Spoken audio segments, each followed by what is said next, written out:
I decided to come here, first of all, benefiting of the knowledge of my colleague, Martin Eriksson, which is the manager of the SDSN Northern Europe network. I decided also to come here for understanding which are the secrets and which are the best practices of one of the best performer countries according to the global ranking of SDSN. We can say that there are similarities, but also some different aspects between the two. If we come to the similarities, all the two networks are composed by different states with a sea in the middle of them. They are sharing part of important environments. Also, even if with different sides, so the Mediterranean is larger than the Baltic Sea, but the commitment and the engagement of different states with different priorities in their policies towards common goals that are the goals included in the Agenda 2030 are at the center of the mission of SDSN regional networks like Northern Europe and Mediterranean.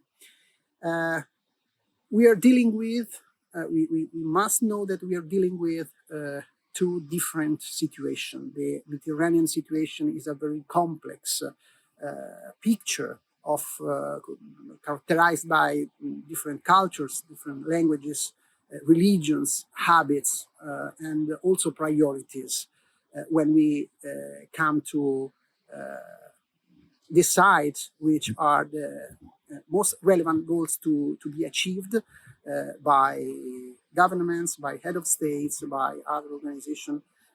It's a complex situation to decide something altogether in the Mediterranean because of these very high differences between the southern shore and the northern shore and the east and west coasts of the sea.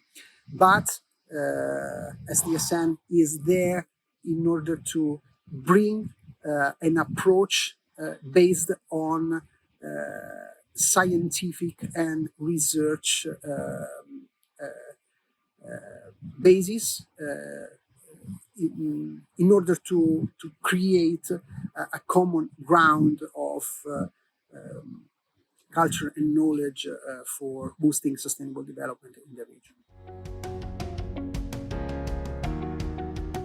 Yes, I think there are many opportunities for collaborating, in particular sharing all the best practices that in the two networks are ongoing.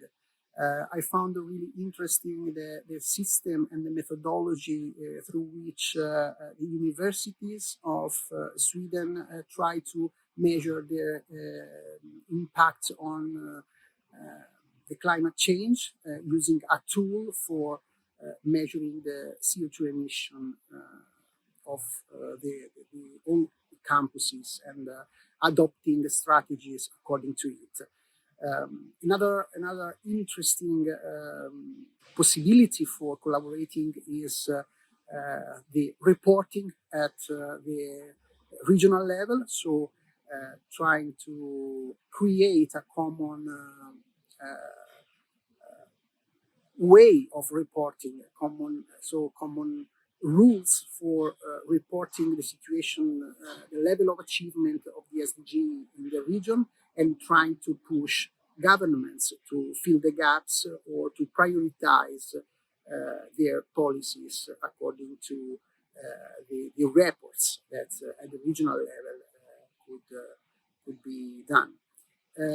Last but not least, both the networks could collaborate together other European networks towards support, giving support, strong support and scientific basis to the European Union institutions in order to help them and to support them on mapping and boosting the achievement of the SDGs at European